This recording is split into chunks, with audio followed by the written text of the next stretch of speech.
Bonjour à tous et bienvenue sur la chaîne YouTube Adventiste FFN. Merci de nous suivre et si ce n'est pas fait, pensez à vous abonner pour ne manquer aucune de nos vidéos.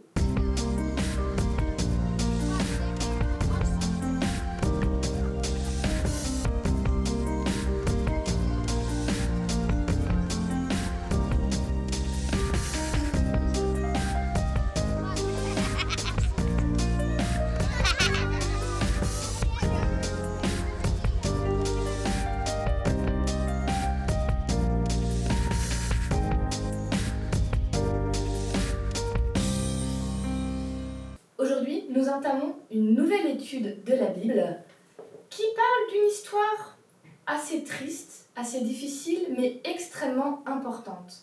Le titre qui était donné à l'étude était « Le prix du repos ».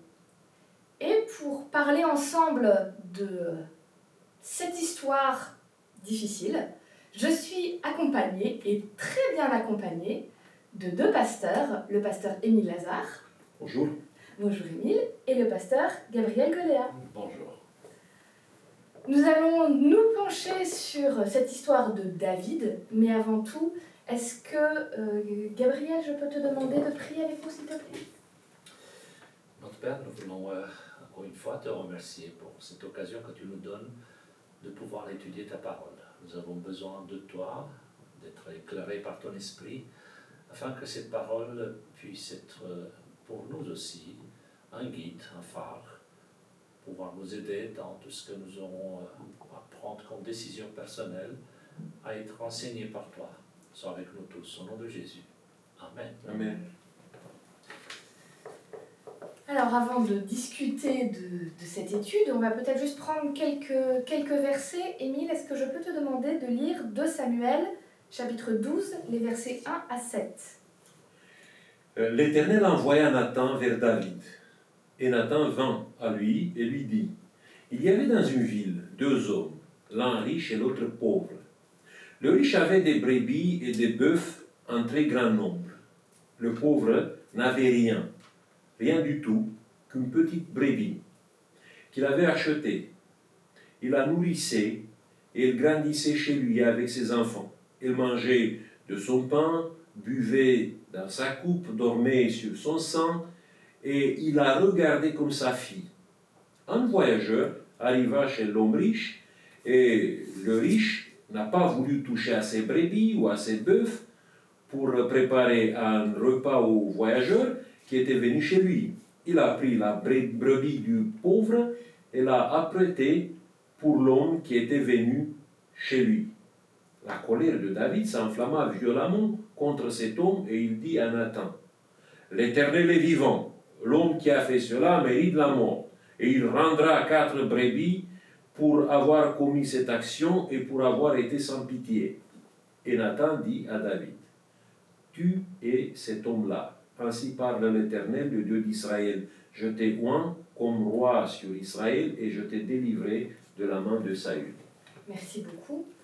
Donc là, on a un prophète qui vient faire une histoire, une parabole à David. David qui s'énerve et qui après se rend compte que la parabole parlait de lui. Je vais juste faire un petit résumé de pourquoi cette parabole. David est dans son palais, il voit en face de chez lui une femme qui prend son bain et qu'il trouve très belle, donc il décide que la femme est un objet, donc il peut coucher avec elle, et elle va tomber enceinte alors qu'elle est mariée et que son mari est à la guerre au loin pour David. Et quand elle va tomber enceinte, David va essayer de faire des stratagèmes pour que le mari revienne, pour que personne ne sache qu'il a fauté.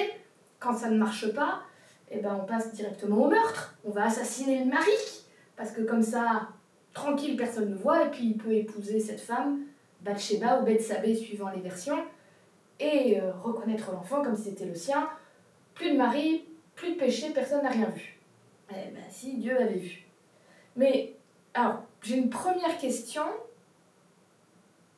Peut-être que c'est parce que je suis une femme, que ça me perturbe particulièrement, mais je lis dans plein d'endroits de la Bible, y compris après cette histoire-là, que David était un homme selon le cœur de Dieu.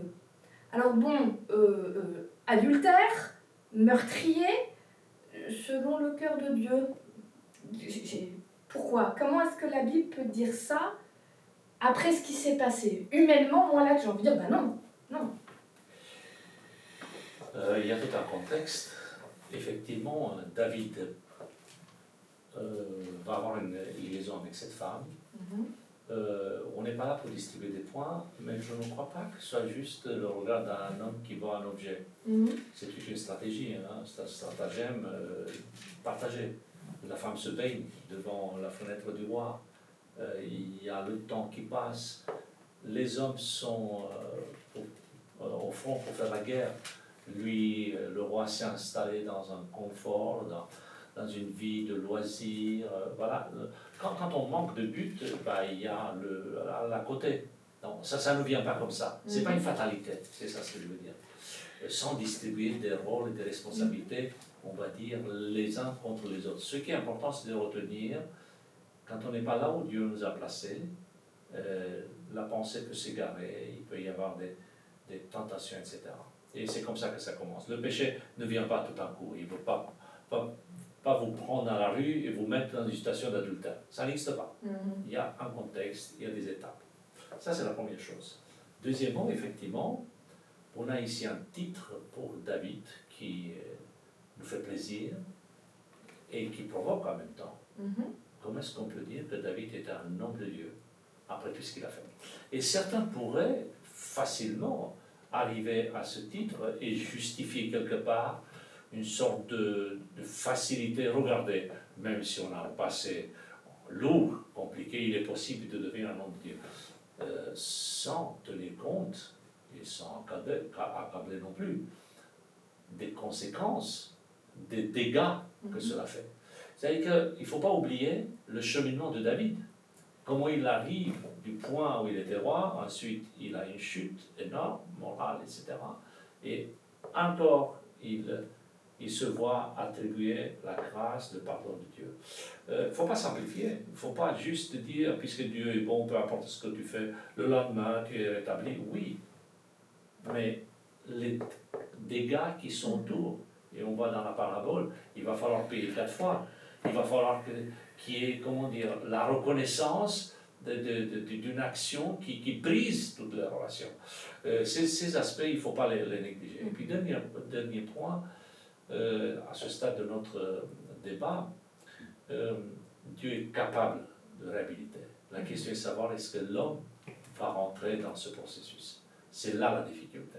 Moi, je n'ai aucune réserve, aucun doute concernant le fait que Dieu aujourd'hui constate que quelqu'un est voleur, criminel, qui est en conflit avec la loi et que demain il devient l'homme selon le cœur de Dieu.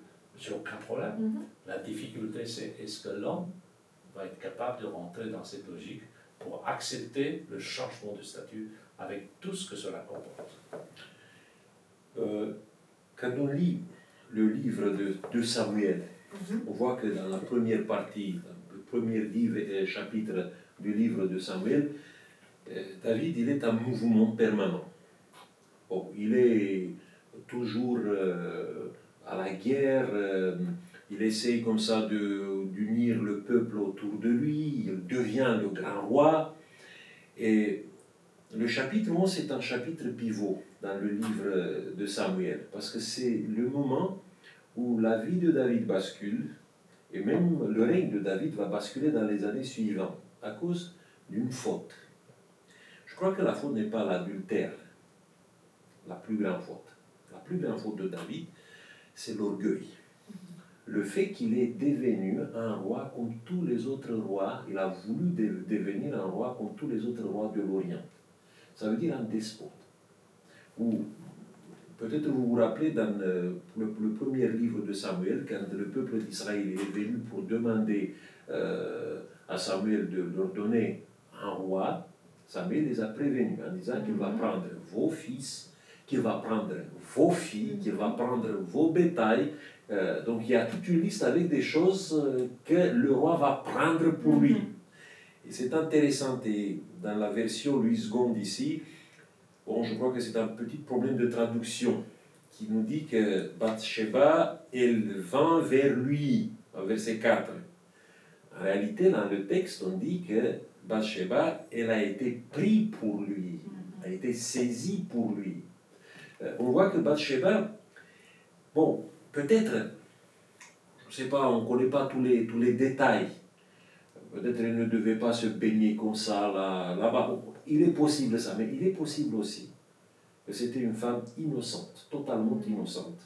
Et que le roi, il a utilisé ses pouvoirs, il a utilisé sa position pour l'amener chez lui et pour réaliser, si vous voulez, la prophétie concernant le despotisme du roi plus tard. Et on voit que David, avant de faire ça, c'est un autre péché qu'il a eu. Le péché de s'arrêter, d'être le roi, habituel, le roi que Dieu voulait de lui, et qui s'est dit maintenant, bon, je peux me reposer, je peux rester tranquille chez moi. Ce n'est pas un simple repos là-bas. Ce n'est pas parce qu'il était fatigué, mais parce qu'il voulait vivre la royauté comme tous les autres rois qui étaient autour de lui. Et c'est d'ici que vient le problème. Parce qu'il prend Bathsheba comme un bien à lui. Après, il manipule les choses pour tuer Uri, parce que Uri, c'est qui finalement Uri? C'était pas un Israélite. Il avait un surnom, le Hétite. C'est un étranger. C'est peut-être un mercenaire qui a été employé dans l'armée de David et qui est devenu peut-être, bon, il est devenu, je ne sais pas, il est entré dans le peuple d'Israël après parce qu'il a aimé la religion des Juifs. On ne connaît pas tous ces détails. Mais le fait qu'il est désigné par Uri le Hétite, ça veut dire qu'il y avait quand même une sorte de signe d'interrogation concernant ses origines. Eh bien, moi je suis le grand roi David, je peux me permettre de le faire tuer. Et apparemment, avec Uri, il y a d'autres personnes qui sont mortes. Parce que la stratégie qui a été mise en place par Joab n'a pas coûté que la vie d'Uri. Il y a dans une ancienne version de la Septante qui dit qu'il y a encore 18 personnes qui sont mortes avec Uri. Et il faut ajouter à cela effectivement la possession d'une femme, et c'est là peut-être le mot objet qu'on vient de nos jours, et dans le sens que ça représente effectivement l'expression d'un pouvoir. Et ça va aussi dans l'autre sens, c'est-à-dire que la personne, la femme, qui devient la femme du roi, vous voyez, elle aussi, elle se voit comme étant privilégiée. Une des raisons pour lesquelles, par exemple, on voit plusieurs femmes appartenir à une seule personne. Aujourd'hui, ça poserait problème sur le plan psychologique, par exemple. Je ne parle pas uniquement sur un plan légal vis-à-vis de la société ou moral vis-à-vis de Dieu, etc. Mais ça pose un vrai problème, de partager la même appartenance. Or, à l'époque, effectivement, les rapports sont liés à la possession. Donc, tu appartiens à quelqu'un. Et on verra plus tard le même débat avec les fils de David qui veulent prendre les mêmes personnes, etc. Donc c'est question de pouvoir appartenir à, et au cœur de l'orgueil, de la suprématie que David, et comme on l'a dit tout à l'heure, ça se place dans un contexte de stagnation. Et il n'est plus dans l'action, il n'est plus dans la dynamique, il n'est plus dans cette recherche d'un Dieu et d'établir un royaume pour faire face à l'ennemi. Il s'installe, donc il commence à se comporter comme les autres rois, et d'où ces expressions de son péché, expressions visibles. Il y a dans les paroles de ce soldat Uri, la quintessence de la fidélité, on peut dire comme ça, il y a la réponse qu'il donne à David, quand David l'envoie chez lui pour un peu masquer sa faute, son péché. Il l'envoie chez lui pour coucher avec sa femme, et pour que sa femme l'annonce un peu plus tard qu'elle est tombée enceinte à la suite de cette visite. Eh bien, Uri, il ne va pas chez lui, même si la maison, apparemment, elle était à 2 pas du palais de David, parce que David, il a vu la femme d'Uri pas très loin. Donc, il n'est pas allé là-bas, et Uri répondit à David, le chapitre 11, le verset 11, il dit comme ça: Lâche et Israël et Juda habitent sous des tentes. Mon seigneur Joab et les serviteurs de mon seigneur campent en rase campagne. Et moi, j'entrerai dans ma maison pour manger et boire et pour coucher avec ma femme. C'est exactement ce que David faisait.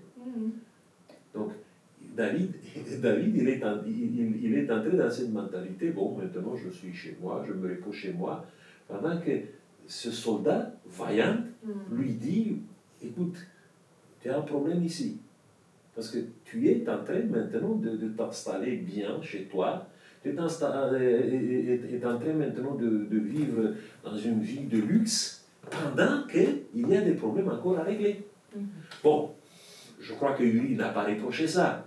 Mais la manière de répondre, ça pouvait poser un problème de conscience à David. Et on voit que sa conscience est révélée un peu plus tard, mais pas maintenant, à ce moment-là. Parce qu'il est, à ce moment-là, dans sa pensée, il veut à tout prix trouver un moyen de cacher son péché, de sortir de ça, bon, pour sauver les apparences.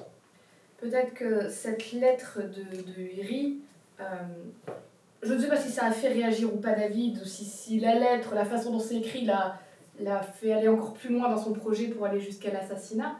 Mais je fais un rapprochement par rapport à nous tous, quand on n'a pas la conscience tranquille, parfois on prend pour des attaques ou des reproches ce que des gens disent de façon totalement désintéressée, objective et normale, en décrivant une situation normale, mais parce que nous, on est dans une culpabilité, même si on essaie de l'intérioriser, on le regarde avec un prisme d'agressivité.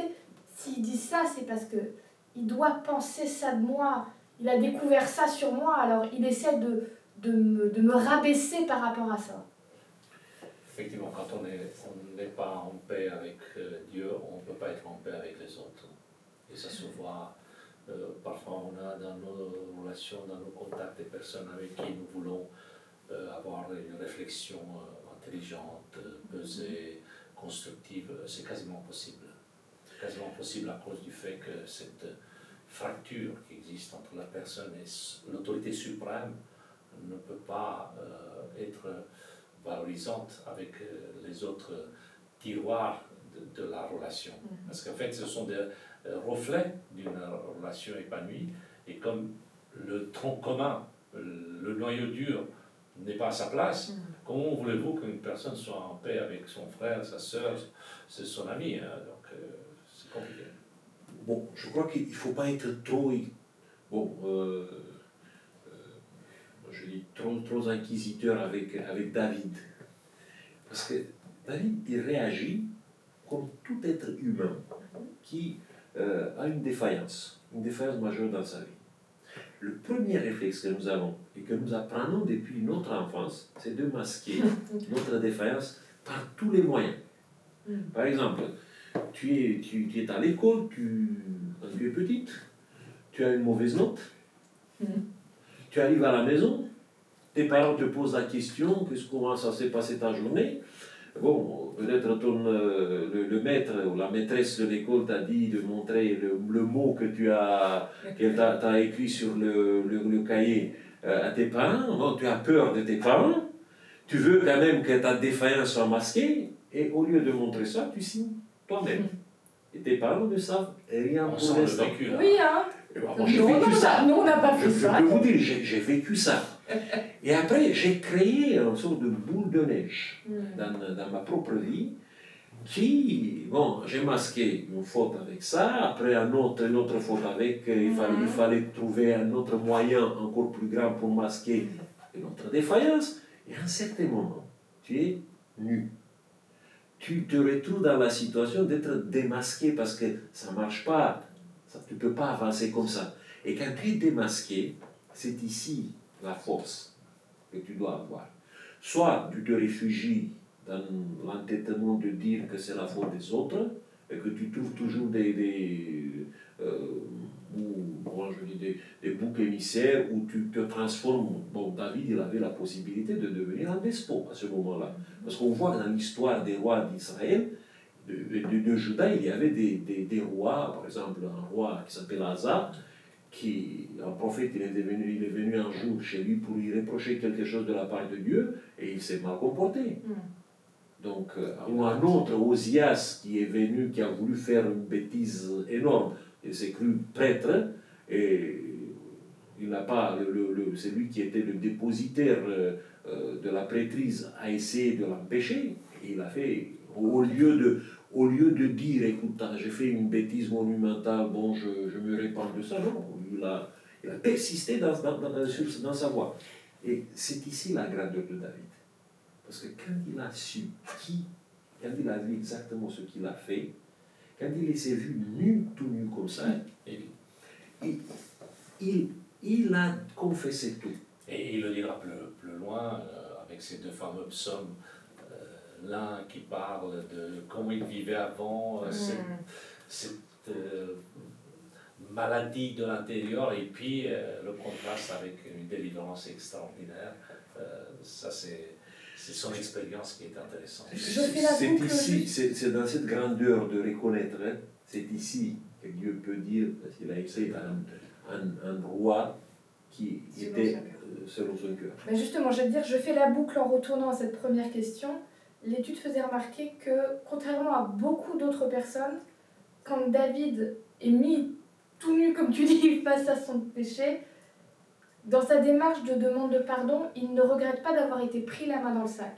Ce qui nous arrive très souvent. Ouais. On dit, on est désolé, mais on est désolé d'avoir été pris au final. Non, David, il est profondément accablé de ce qu'il a fait. Et sa repentance, c'est vraiment par rapport à ses actions, à ses choix, à ce despotisme qu'il commençait à avoir, et pas juste mince, je me suis fait choper et maintenant il va y avoir des conséquences. Mais justement, Dieu va dire à David, tu as une vraie repentance, je te pardonne. Le prophète va dire ça à David, tu es pardonné. Mais il va y avoir des conséquences quand même, et une conséquence dramatique. L'enfant que Bethsabée avait va mourir. Ça me fait me poser une question, et on voit que dans le futur de... C'était pas que ça. C'est ça, on voit que dans le futur de David, toutes ses relations avec ses enfants vont être compliquées, vont être teintées de pouvoir, de prendre, Donc il y a vraiment des conséquences sur le long terme. Alors en quelques minutes, parce qu'il ne nous reste pas beaucoup de temps, mais comment est-ce que je peux comprendre que Dieu dise « tu es pardonné », mais pourtant qu'il y ait des conséquences dramatiques qui continuent. Si on est pardonné, est-ce qu'il ne devrait pas y avoir effacement et tout va bien derrière? Ce serait formidable. En même temps, la gravité du péché, c'est ça en fait. Il ne faut pas mettre sur le compte de Dieu le fait de ne pas tout gommer, de ne pas tout effacer. Il faut se dire dans l'autre sens, c'est-à-dire que le péché est tellement laid, tellement gangréneux, que regardez ce qu'il fait. Et que Dieu, ce qu'il fait, ça c'est formidable, à part le pardon, à part la réhabilitation, il donne la capacité à la personne de survivre cette expérience, de la traverser, d'assumer ses conséquences. Mais il ne faut pas oublier, le péché c'est la mort. Donc le fait que la personne soit encore en vie, c'est une grâce exceptionnelle, mais ces quelques conséquences ne peuvent pas être éliminées. Malheureusement, c'est ça. Alors que quand on nous présente un péché, la tentation, c'est du style, tout va être bien, tu vas être heureux, tu vas avoir une femme, tu vas être riche, enfin, vous voyez, c'est jamais, attention, si tu touches à ce bouton, il y aura une catastrophe derrière. Jamais on ne présente la tentation, le péché comme tel. C'est toujours dans des termes extraordinaires. Il y a un manque émotionnel, il y a ceci, tu as besoin de cela, tu as droit aussi, il y a d'autres qui l'ont fait. Et le péché, c'est ça en fait. Et malgré tout cela, il y a la présence de Dieu qui aide la personne à guérir, à se transformer, à assumer. Et c'est là où il y a la beauté de la grâce divine aussi. Je crois que le péché, c'est comme la fission nucléaire. Oula. Une fois que tu fais quelque chose, c'est parti, tu peux pas contrôler les dégâts, le mal que tu as dégagé autour de toi, le mal qu'est-ce qu'il pouvait faire. Je ne peux pas prouver comment le péché de David, par exemple, est lié à la mort de son enfant. On ne sait pas exactement. La Bible nous dit, parfois, la maladie ou ce qui se passe mal dans la vie de quelqu'un, on dit que c'est Dieu qui a fait ça, peut-être Dieu a permis ça. On ne sait pas dans quel état de santé se trouvait à ce moment Bathsheba, quand David l'a saisi, l'a mis dans son lit. Il y a certains commentateurs qui disent qu'elle était en train de se baigner après la période des règles ou quelque chose comme ça. on n'a pas tous les détails. Certes, l'enfant, il est mort peut-être d'une maladie qui était très souvent à l'époque pour les petits enfants au moment de leur naissance. Donc il est possible que c'était quelque chose lié à ça. Mais on voit que le mal, le péché fait par David, il l'a abaissé aux yeux de son grand conseiller qui était Ahitophel, qui était le grand-père de Bathsheba. Et quelques temps plus tard, quand son fils Absalom il l'a défié, c'était ce grand-père de Bathsheba qui avait l'amertume, qui a eu envers David une sorte de vengeance enfouie en lui-même, une sorte d'agressivité passive qu'il avait en lui-même, et qui, à ce moment-là, ça s'est révélé. Il est devenu un conspirateur contre David. Et il a aggravé la situation de David au moment où Absalom s'est rébellé contre lui. On voit Amnon qui a considéré que, bon, coucher avec sa sœur, sa demi-sœur, c'était pas grave parce que de toute façon, son père, il a fait presque la même chose. Il a pris une femme, il a couché avec elle, même si la femme appartenait à quelqu'un d'autre. Donc, tous ces éléments ont déclenché, ont amplifié des problèmes autour de David sans que David peut contrôler. Ce qu'il pouvait contrôler, c'était sa repentance. Et c'est ça qu'il a fait d'une manière magnifique. Et finalement, on doit être conscient d'une chose. Peut-être un jour, dans notre existence, dans notre vie, nous faisons un péché qui fait mal autour de nous. Parfois, on peut réparer certaines choses, mais pas d'une manière totale. Mais parfois, on peut réparer rien. Et à ce moment-là, ce qu'on peut faire, c'est de se confier entre les mains de Dieu et laisser Dieu, si vous voulez, réparer les dégâts du mal. Nous ne pouvons pas contrôler. Ça sera bien qu'avant de faire un mauvais choix dans notre vie, on pense à ça. Au moment où on commet un péché, on déclenche une réaction en chaîne que nous ne pouvons pas contrôler après. Une dernière intervention? Oui, pour souligner et encourager aussi à savoir la réflexion avant qu'il y ait un acte ou quelque chose de destructif.